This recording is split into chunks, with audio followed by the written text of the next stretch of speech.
Oke, bismillah. Assalamualaikum warahmatullahi wabarakatuh, adik-adik. Gimana kabarnya? Mudah-mudahan sehat selalu ya. Oke, kali ini kita akan bahas salah satu soal ya. Soal ini adalah sebenarnya soal latihan untuk dari provinsi ya.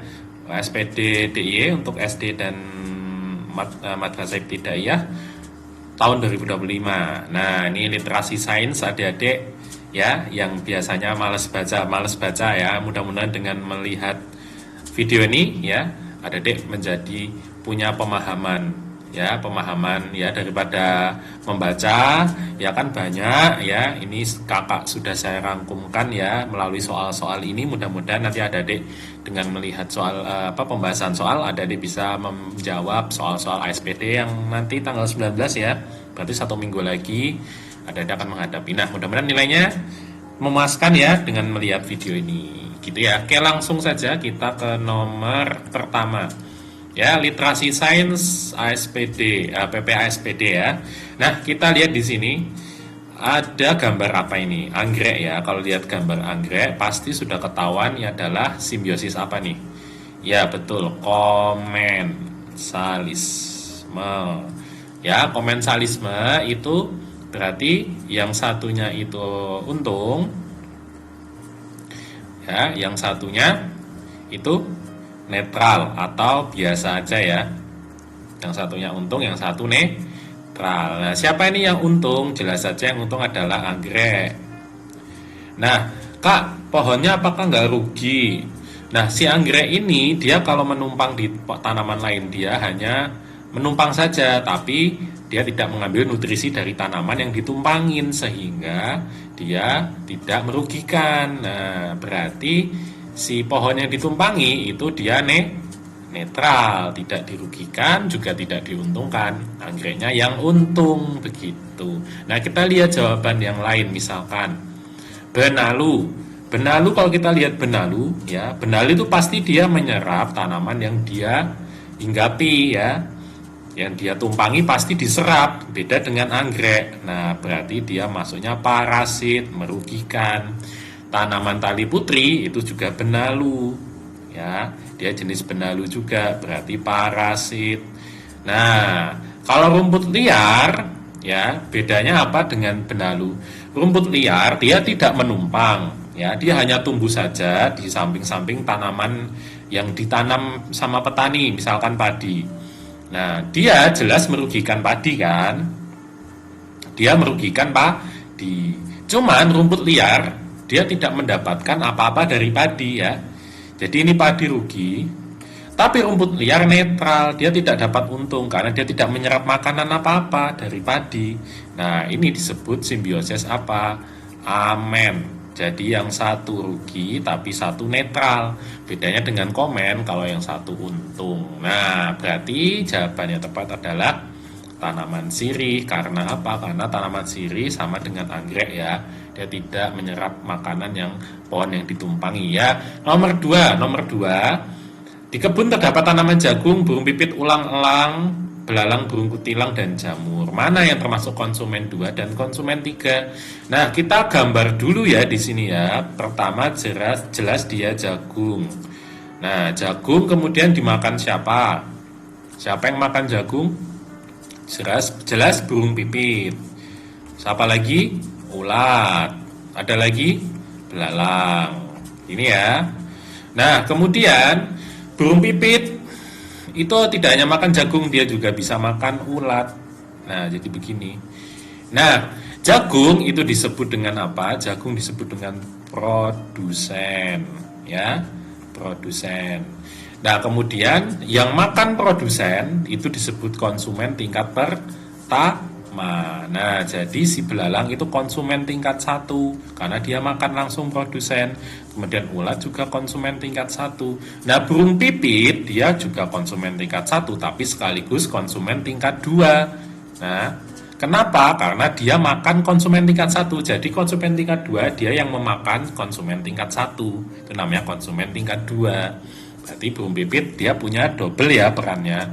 Nah, otomatis kalau lihat dari sini Ini salah karena ditanya konsumen 3 sekaligus 2 kan. Burung pipit juga bukan, belalang juga jelas bukan karena hanya. Nah, berarti yang tersisa hanya elang. Kok bisa, Kak? Nah, elang ya, kita gambar elang, gak tulis kok gambar. Elang ini kira-kira akan makan siapa dari ketiga ini? Kalau ulat jelas enggak ya. Belalang mungkin ya tapi enggak. Nah, elang itu juga ternyata suka makan burung-burung kecil seperti burung pipit. Kak, burung jalak ada di mana? Burung jalak. Oh iya, burung jalak. Ini ada burung jalak nggak di sini? Oh, burung kutilang. Nah, burung kutilang. Nah, kita tulis ya. Burung kutilang di sini ya. Burung kutilang itu makan apa sih? Dia tidak makan jagung ya. Dia makan serangga seperti ulat dan belalang. Nah, berarti burung kutilang ini konsumen tingkat berapa? Ayo. Yang makan konsumen tingkat 1 adalah konsumen tingkat 2, begitu. Gitu ya. Nah, berarti ini juga bukan konsumen tingkat 3 karena dia tidak bisa makan burung pipit. Nah, yang bisa makan burung pipit hanya elang. Nah, karena elang itu makan konsumen tingkat 1 dan konsumen tingkat 2, berarti elang juga sekaligus konsumen tingkat 2 karena makan ini kan. Dan konsumen tingkat 3 sekaligus karena dia makan burung pipit yang konsumen tingkat 2. Begitu. Oke ya.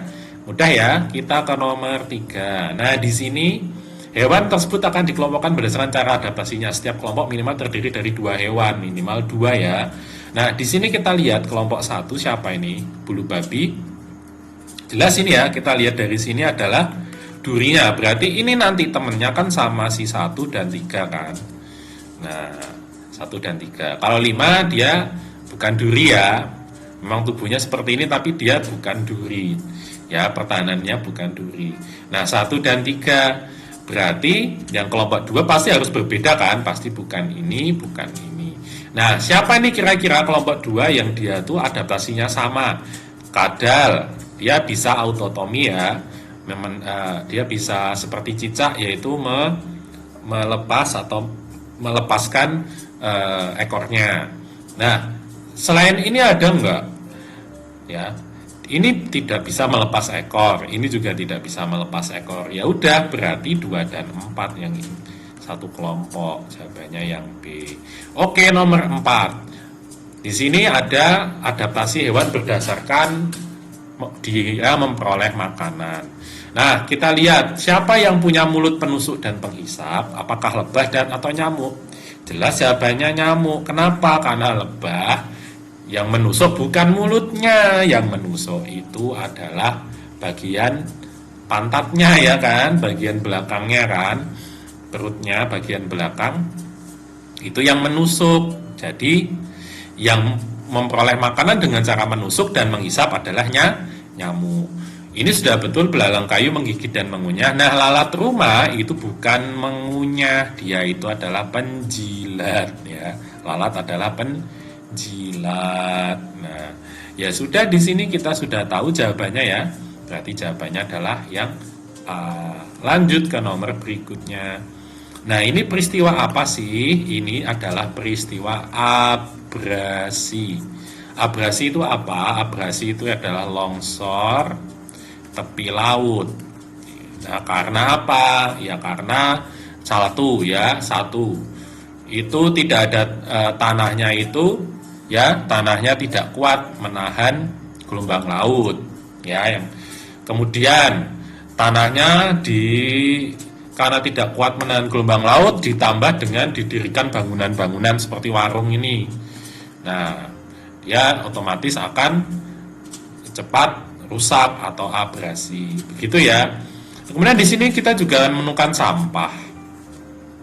Berarti abrasi di sini gambar ini adalah masalah utamanya adalah abrasi dan sampah. Nah, kita lihat di sini melakukan penangkaran penyu tidak ada hubungannya dengan gambar ini. Begitu juga dengan peliharaan terumbu karang. Nah, itu kan ada di laut sana, di dasar laut sana. Membatasi kunjungan wisata pantai, melakukan penghijauan dengan tanaman perdu. Ini juga membatasi kunjungan ini juga kurang logis. Berarti jawabannya yang mana? Yang 4. Melarang pembangunan di tepi pantai tadi ya, dan membangun sarana pembuangan sampah gitu. Nah, nomor 6. Nomor 6 ini keluarga Fahri tinggal di dekat aliran sungai. Setiap hari Senin dan Kamis petugas sampah datang untuk mengambil sampah yang sudah dipilah di rumah Fahri. Namun beberapa tetangga masih membuang sampah di sungai. Nah loh, mereka menganggap hal tersebut sudah biasa dan lebih praktis. Perilaku tersebut dapat menimbulkan berbagai dampak lingkungan. Ini ya, berarti apa toh ini? Sampah kan di sungai. Nah, gulma itu apa? Gulma itu adalah tanaman liar. Menurunnya tanaman liar di permukaan air sungai itu tidak ada hubungannya dengan ya mungkin iya, tapi tidak berdampak langsung terhadap kerusakan lingkungan. Kan ini kerusakan lingkungan, berarti ini bukan. Tersumbatnya aliran sungai menyebabkan banjir, jelas iya. Berkurangnya kedalaman sungai sehingga sungai meluap ketika hujan. Nah, berkurangnya kedalaman sungai sehingga sungai meluap ketika hujan. Ini, wah ini bener gak ya? Kita lihat jawaban lain ya. Berkembang biaknya spesies ikan predator yang mematikan ikan lain, berkurangnya kualitas air. Nah 5 ini kan jelas ya kan, menyebabkan berbagai gangguan kesehatan. Kalau buang sampah di sungai jelas airnya jadi butek, kotor, bikin diare, bikin penyakit kan. Nah berarti harus ada 2 dan 5. Yang mana itu? Yang B. Begitu gini ya. Nah mudah. Oke, nomor 7. Nomor 7 yang ditanya adalah ini organ apa atau ini organ batang. Nah, organ batang itu berarti fungsinya yang mana? Mengangkut bahan sebagai alat perkembangbiakan generatif. Nah, kalau generatif itu ada siapa? Bunga. Kalau menyerap air dan garam mineral dari tanah jelas siapa? Akar. Menyimpan cadangan makanan berbentuk umbi. Ya, ini antara A atau D. Begitu ya. Menyimpan cadangan makanan berbentuk umbi batang. Nah, ya bisa ya. Jadi D ini sebenarnya jawabannya bisa. A juga bisa karena batang itu salah satu fungsinya di dalamnya sih. Di dalam batang itu ada namanya berkas pengangkut yang dia tugasnya ngangkut air, kemudian ngangkut juga hasil-hasil fotosintesis. Di dalam batang ada ya. Di daun juga ada, di akar pun juga ada. Menyimpan cadangan makan berbentuk umbi batang. Nah ini sebenarnya juga betul. Jadi jawabannya ini harusnya ada 2. Kok 2 kak? Ya udah memang seperti itu ya. Jadi IPA sains itu ya, yang penting mengacu pada kebenaran dan fakta. Kalau faktanya seperti itu ya seperti itu. Nah seperti itu ya. Ya namanya umbi batang ya pasti dia di batang kan. Nah gitu. Oke, nomor 8. Nomor 8 ini adalah apa nih? Ini adalah belalang.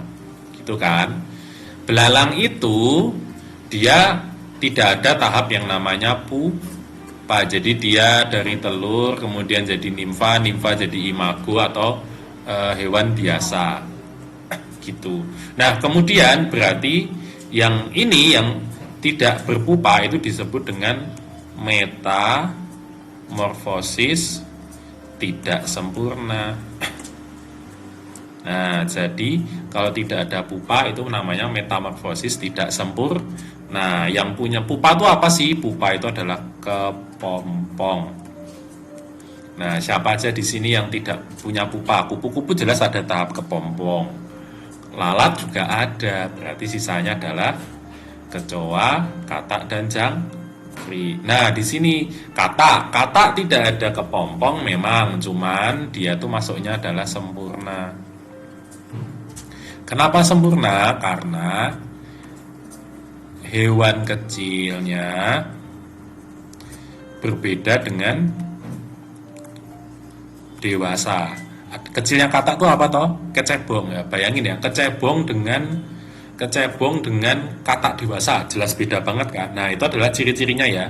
Jadi ciri-cirinya kalau hewan yang metamorfosis sempurna itu hewan kecilnya beda banget dengan hewan gedenya. Contoh kupu-kupu kecilnya ulat jadi kupu-kupu. Nah kalau kecoa kecilnya mirip kecoa kan. Jangkrik juga kecilnya mirip jangkrik. Lalat itu apa? Uget-uget itu ya, apa namanya uget-uget tuh? Apa sih yang di tempat sampah itu ya namanya. Nah itu dulu kecilnya terus jadi lalat. Nah gitu. Berarti yang kesimpulannya metamorfosis sempurna itu dia harus punya tahap pupa, Kemudian hewan kecilnya berbeda dengan yang dewasa, gitu aja ciri-cirinya. Berarti kecoa, jangkrik jawabannya. Nah, gitu ya. Oke, nomor 9. Nomor 9 ini apa sih? Nomor 9 ini adalah otot yang ada di anggota gerak. Berarti ini namanya otot apa? Otot lurik. Nah, otot lurik. Otot lurik itu fungsinya apa? Sadar. Satu. Kemudian ada di mana? Ada di ya tulang-tulang anggota gerak, tulang-tulang gerak. Kemudian intinya banyak. Nah, sadar, tulang-tulangnya gerak, intinya banyak. Dengan berbekal 3 ini, adik-adik langsung bisa menjawab. Ini kalau sel inti selnya ya, sel ya. Maaf, saya tambahin sel intinya. Nah, kalau selnya itu cuma 1, itu jelas salah. Nah, kemudian di luar kesadaran itu salah, kan dia harus sadar. Berarti tersisa jawaban yang C. Jadi yang intinya 1 itu otot apa? Yang intinya hanya 1 itu hanya otot polos. Ya, hanya otot polos. Yang otot jantung juga banyak. Kemudian yang lurik juga banyak. Nah, yang sadar hanya otot lurik, otot jantung dan otot polos tidak sadar. Oke, nomor 10. Di sini yang ditanya adalah hubungan antara tulang tengkorak dengan leher. Kemudian ini hubungan dengan tulang paha dengan tulang selakangan ya. Nah, berarti ini itu sendi apa kira-kira? Ini sama dengan yang di lengan, berarti ini sendi peluru namanya. Ya, peluru itu dia banyak arah. Kalau yang engsel, ini nih engsel. Ini engsel. Gitu. Kalau pelana nih, ibu jari. Itu namanya pelana. Kalau geser itu ada di telapak kaki atau telapak tangan. Kemudian di sini juga ada nih, di tulang belakang ini juga geser namanya. Nah, kalau ini namanya peluru. Nah, banyak arah. Nah, yang P apa? Ini namanya sendi putar. Berarti jawabannya yang mana? Putar dan peluru. Begitu. Oke ya. Lanjut, nanti kita jadi bagi 2 part ya, insya Allah. Nanti kita dari nomor 1 sampai sekitar nomor 16. Nanti yang part 2 nanti 17 sampai selesai. Oke, nomor 11, Pak Guru mengajak siswa kelas 6 untuk bermain kartu organ manusia. Nah, ini kita harus tahu nih organ apa. Ini namanya usus halus. Yang ini apa? Lambung. Gitu ya. Usus halus fungsinya apa? Menyerap sari makanan. Kalau lambung fungsinya apa? Banyak. Lambung itu dia mengandung HCl ya. HCl fungsinya apa? Membunuh kuman. Kemudian juga dia mengandung enzim apa? Pepsin. Pepsin fungsinya apa? P berarti protein menjadi pepton. Kemudian renin, lambungku perih dan asam ya kan? Renin. Renin apa? Protein susu. Jadi protein-protein itu ada di lambung ya. Jadi kasein. Nah, 3 ini ya. Kalau usus halus dia menyerap sari-sari makanan. Ya, kemudian di sini kita lihat penjelasan Lani yang tepat. A. Menyerap sari makanan, mengubah zat tepung menjadi glukosa. Nah, ini kan tugasnya enzim amilase. Amilase tidak ada di lambung, adanya di mana? Amilase ada di mulut dan pankreas. Nah, berarti ini salah. Menyerap sari-sari makanan, mengubah protein susu menjadi kasein, cocok. Gitu ya. Nomor 12. Ini dia ada Yeti mengerjakan soal tentang gangguan kesehatan. Pada soal disebutkan gejala yang timbul adalah penderita mengalami demam. Kalau demam pasti ada infeksi ya, berkeringat pada malam hari, batuk lebih dari 3 minggu, wah, ada darah, wah ini jelas. Penurunan nafsu makan, terus berat badannya turun drastis, wah ini udah jelas banget ini. Ini namanya penyakit apa? Namanya TBC. Nah, TBC tuberkulosis. Penyebabnya adalah bakteri Mycobacterium tuberculosis. tuberkulosa. Nah, TBC itu ciri-cirinya yang seperti yang dipelajari oleh Yeti. Nah, kalau TBC itu vaksinnya apa? TBC vaksinnya BCG, bukan MR. Kalau MR itu adalah rubella, ya, untuk rubella ya. Kalau makan makanan bergizi dan olahraga teratur, betul. Ya memang harus makan bergizi, setiap penyakit sembuh dengan makanan bergizi dan olahraga. Membuat ventilasi yang memadai untuk rumah, ya karena orang yang terkena TBC ya dia harus sirkulasi udaranya harus bagus. Kalau jelek nanti tambah parah karena itu menyerang paru-paru ya kan. Berarti yang mana jawabannya 1, 3, dan 4. Kalau menghindari makanan yang mengandung banyak lemak jenuh itu biasanya untuk penyakit apa? Ini biasanya untuk hipertensi dan jantung. Nah, ini untuk rubella. Berarti 1, 3, dan 4. Lanjut. Nomor 13. 13 di sini ya. Nah, ini sering kali keluar adik-adik. Ini di bulan baleni terus ya. Yang ini namanya apa yo? Ini bilik kiri kan. Nah, ini bilik kiri. Yang ini bilik kanan. Gitu kan. Bilik kiri tugasnya apa? Darah O2 ke seluruh tubuh. Kalau bilik kanan, darah CO2 dari seluruh tubuh. Begitu kan? Nah, CO2 dari seluruh tubuh berarti ini kotor. Yang ini O2 bersih. Begitu kan?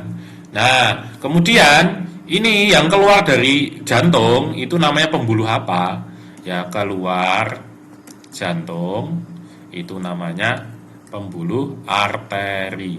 Nah, yang masuk ke jantung ya, yang masuk ke jantung ke sini ya. Oh ya, mohon maaf ya. Ini bukan bilik kanan. Bilik kanan itu memompa ke paru-paru. Nah, serambi kanan. Yang nerima adalah serambi ya. Yang mompa bilik yang nerima. Nah, yang atas ini. Nah, ini serambi ya. Serambi kanan. Maaf ya. Bilik kanan yang ini nih. Ini bilik kanan. Dia mompa ke paru-paru. Nanti dia mompa ke sini nih. Nah, ke paru-paru. Ya. Nanti serambi kanan ya yang nerima dari CO2 dari seluruh tubuh ya. Jadi darah itu dipompa dari bilik kiri, dipompa nih ya. Darahnya sudah mengandung oksigen dipompa, kemudian dari seluruh tubuh ditukar sama kemudian kan menghasilkan zat sisa namanya CO2. CO2 masuk ke jantung lagi dipompa ke paru-paru, di paru-paru itu ditukar ya. Pertukaran CO2 jadi O2. Nah, di mana? Di alveolus namanya. Nah, kemudian yang sudah jadi O2 dimasukkan ke jantung lagi, dipompa lagi seluruh tubuh, diterima jantung, serambi kanan sama bilik kanan, dipompa ke paru-paru, paru-paru ditukar CO2 O2, kemudian paru-paru dialirkan ke jantung, serambi kiri ke bilik kiri ke seluruh tubuh sampai kita meninggal. Nah, seperti itu ya. Nah, berarti di sini ya yang R itu deras membawa oksigen. Kayak oksigen ya sudah betul. Nah, pembuluhnya kalau keluar jantung tadi namanya arteri, kalau masuk jantung namanya vena, kalau masuk itu namanya vena. Nah, berarti yang R adalah arteri, ini salah, kemudian ini juga salah, yang itu. Nah, yang kedua itu vena. Nah, ini yang T sama D itu sudah betul ya, arteri vena. Cuman ini yang S itu membawa darah yang betul miskin oksigen, bukan kaya oksigen. Nah, karena CO2 itu kotor, berarti miskin oksigen, begitu. Yang nomor 14 bagian telinga ya. Bagian telinga apa ini namanya nih ya, kita lihat. Yang ini itu namanya saluran eustacheus yang menghubungkan antara rongga laring dengan rongga di dekat tenggorokan dengan telinga. Jadi telinga sama tenggorokan kita ternyata terhubung. Nah, itu namanya saluran eustacheus. Itu fungsinya apa? Untuk menjaga tekanan udara. Nah, langsung berarti jawabannya yang C. Kalau menerima gelombang suara tuh yang ini ya, daun. Ini nih, daun. Kalau yang melindungi dari debu dan kotoran apa? Melindungi dari debu dan kotoran bisa di sini ya, liang ini ya, liang telinga. Karena dia ada bulu-bulu halus nih di sini. Nah, mengubah getaran suara menjadi sinyal listrik siapa? Rumah siput. Nah, ini nih rumah siput nih. Rumah siput. Yang ini namanya gendang telinga. Ya, kemudian yang ini setelah gendang telinga namanya tulang pendengaran. Nah, jadi bunyi masuk ke sini, bunyi masuk dikumpulkan sama daun telinga, kemudian masuk di sini ya, diterima sama gendang telinga kemudian dipantul disalurkan ke lewat tulang pendengaran ke dalam ya, ke dalam kemudian diterima oleh rumah siput. Rumah siput dari gelombang bunyi tadi diubah menjadi sinyal-sinyal listrik yang bisa dibaca oleh otak kita. Nah, begitu ya. Rumah siput yang ini ya. Nah, kemudian yang sinyal listrik itu ditransfer ke otak lewat saraf pendengaran. Begitu ya. Lanjut nomor 15. Nomor 15. Nah, sekarang mata. Kita nama-namai dulu ya. Yang paling luar ini namanya kornea. Yang di tengah ini namanya iris. Ya. Iris atau pupil ya. Sama aja sebenarnya iris atau pupil. Nah, kemudian yang R ini namanya lensa. Kemudian yang S ini adalah apa yang S ini? Yang S adalah retina, yang belakang sendiri ini retina ya. Nah, kalau sudah tahu ya, kornea yang paling luar ini jelas fungsinya apa? Kornea jelas fungsinya untuk menerima cahaya atau meneruskan cahaya. Berarti kornea ini nanti harusnya sama satu. Nah, ini nih kornea 1. Retina fungsinya apa? Fungsinya untuk ya, retina fungsinya untuk apa namanya? Retina itu fungsinya untuk apa ya? Untuk menerima cahaya ya, yang kemudian nanti diteruskan ke otak. Nah, jadi nanti cahaya ya lewat lensa gini, kemudian dia diterima soal retina kemudian diteruskan ke otak lewat yang ini namanya saraf penglihatan. Tadi kan saraf pendengaran. Ini namanya saraf penglihatan. Gitu ya. Kemudian yang tengah ini iris atau pupil ya. Iris atau pupil ya, fungsinya apa? Fungsinya untuk mengatur jumlah cahaya. Jumlah cahaya yang mana? Yang diterima oleh yang si kornea. Di kornea menerima cahaya ya.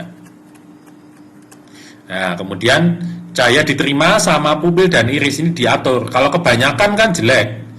Ya, nah, jadi kan pupil sama iris itu bisa membesar mengecil. Kalau cahayanya itu remang, dia akan membesar. Pupil akan membesar.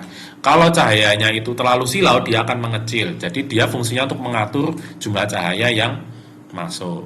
Nah, kalau sudah diatur sama lensa kemudian diteruskan ke retina. Berarti lensa itu tugasnya memfokuskan cahaya masuk ke retina. Berarti yang ini ya, 4 ya. Ini tugasnya si lensa. Ya. Yang mengatur tadi apa? Iris atau pupil ya. Nah, mengatur banyak sedikit cahaya yang masuk ke mata tadi siapa? Itu juga pupil dan iris. Ini yang meneruskan masuk cahaya ke mata itu dia kornea, maaf. Yang mengatur banyak tadi baru pupil ya. Pupil. Mengatur ukuran pupil sesuai dengan banyaknya cahaya. Nah, itu iris ya. Nah, sebenarnya itu sama, iris sama pupil jadi 1. Nah, berarti ini mana nih? Kornea 1, betul ya. Kemudian lensa 4, ini berarti betul. Retina itu 4, salah. Ya, di sini nggak ada retina ya. Pupil 3, betul. Ya, pupil ya, retina 3. Retina mengatur banyak cahaya yang masuk ke mata, ini salah. Ya, berarti pupil 3 betul, lensa 4 betul. Nah, berarti yang betul Tiara sama Andi. Oke, lanjut nomor 16. Nomor 16 ini adalah soal perkembangbiakan vegetatif ya. Kentang itu menggunakan umbi batang, sudah betul. Cocok bebek itu bukan tunas akar, tapi tunas daun. Rizoma, temulawak, sudah betul. Jadi temulawak, jahe, kunyit itu masuknya rizoma, sudah betul. Stroberi, stek batang. Tidak, stroberi itu stolon. Ya. Kemudian stolon atau geragih ya.